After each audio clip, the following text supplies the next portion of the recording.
দিতে হবে সেই ফাঁসির দড়িতে। অকালে আমাদের প্রত্যেকটা প্রাণ আজ সমাজ থেকে হারিয়ে যাচ্ছে। বাবা মা কাঁদছে, কি হলো কি হলো। তাই ঠাকুর বাণী দিয়েছেন, আধুগতার সময় হতে করে করিয়ে যা শিখাবি ওটাই হবে মোক্ষম ছেলে, হিসেবে চল নচেত পস্তাবি। যেটা 5-এ হয় না সেটা 50-এ হবে না। তাই আধুগতার সময় হতে আসুন আমরা বাবা মায়েরা তাকে ধরি, তার ব্যবহার, তার কথা বলা, আচার আচরণ আমাদেরকে যেমন যেমন করতে বলছে তাই তাই আমরা যদি করি, আমার সন্তানটা দেখবে, আমার সন্তানটা শিখবে। তাহলে ভাবতে হবে না আমার সন্তানটা বড় হয়ে কি করলো, বিদেশে গেল, পড়তে গেল, কোথায় গেল, কি হলো, ভাবতে হবে না। আমরা ভাববো তার সঙ্গে ঠাকুর আছে। আচার্যদেব একটা কথা বলছেন, একটা গল্প বলি, এটা বলে আমি শেষ করব। এক জঙ্গলে এক রাখাল এক পাল গরু নিয়ে গেছে। এবারে সন্ধ্যা নেমে এসছে, পাল নিয়ে বাড়ি চলে যাচ্ছে রাখাল। হঠাৎ একটি গরু ঘাস খেতে খেতে সে ঘাস খাওয়ায় মত্ত হয়ে রাস্তা ভুলে অন্যদিকে চলে যায়। রাখাল বালক তার সমস্ত গরুর পাল নিয়ে বাড়ি চলে আসে। সন্ধ্যা নেমে এলো, সূর্য অস্ত গেল। এইভাবে কিছুক্ষণ পরে বাঘ বেরিয়ে দেখলো তার একটা নাদুস নুদুস খাওয়ার বেরিয়েছে। যা দেখলো গরুও ছুটছে, পিছনে পিছনে বাঘও ছুটছে। এইভাবে ছুটতে ছুটতে গিয়ে পড়লো দুজন পাঁকের পুকুরের মধ্যে, কর্দমা পুকুরের মধ্যে। দুজনেই হেঁচর পেঁচর টানাটানি করছে, কেউ আর উঠতে পারছে না। বাঘটি বলছে, তুই আমার শিকার হয়ে যা, অন্তত আমি তো বাঁচি। গরুটা বলছে, না, তুমি আমাকে খেতে পারবে না, আমার মালিক আছে।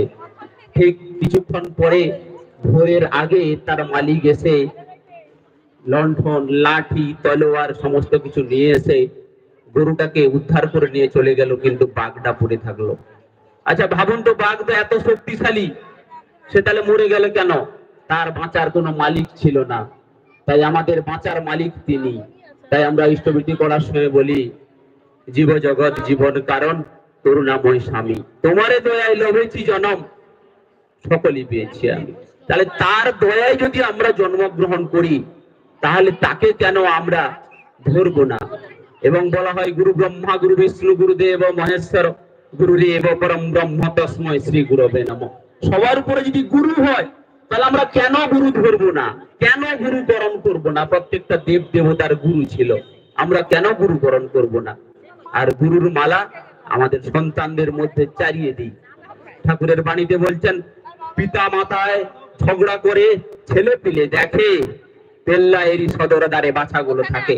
আমরা বাবা মায়েরা ভাবছি বাচ্চাটার বয়স মাত্র 6 মাস, মাত্র 1 বছর, ছেলেটা কিছু বোঝে না। আমরা ঝগড়া করছি, বাচ্চাটা দেখছে, শুয়ে আছে। ভাববেন না, ছোট্ট তুলসী পাতা হলেও তার অ্যাকশন তুলসী পাতারই হয়।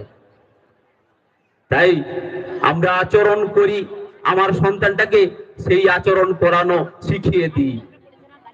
জয় গুরু। সবাই ভালো থাকবেন, দীপিওয়ারকে মাতিয়ে রাখবেন প্রত্যেককে, দেখবেন প্রত্যেকের শরীর ভালো থাকবে, মন ভালো থাকবে, ঠাকুর মুখী হলে চিন্তা থাকবে না।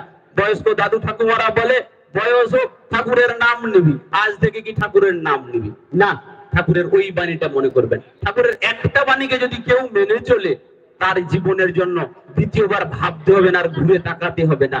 তার সংসার, তার পরিবেশ, তার পরিজন সবাই তাকে ভালোবাসবে। জয় গুরু। সবাই ভালো থাকবেন। শুভেন্দু ভাইকে অসংখ্য ধন্যবাদ। আমাদের সৎসঙ্গ জগতে নিউ জেনারেশন ধীরে ধীরে উঠে আসছে। আমরা থাকবো না আগামী দিনে এই নতুন প্রজন্মের হাত ধরে, বংশ পরম্পরায় অতীত থেকে বর্তমান থেকে ভবিষ্যতে ঠাকুরের লীলা চলবেই চলবে।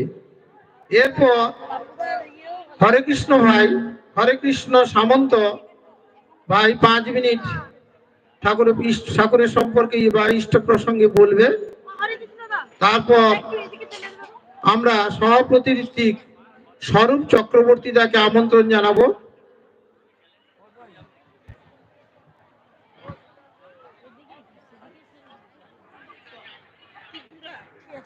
জয় গুরু সবাইকে।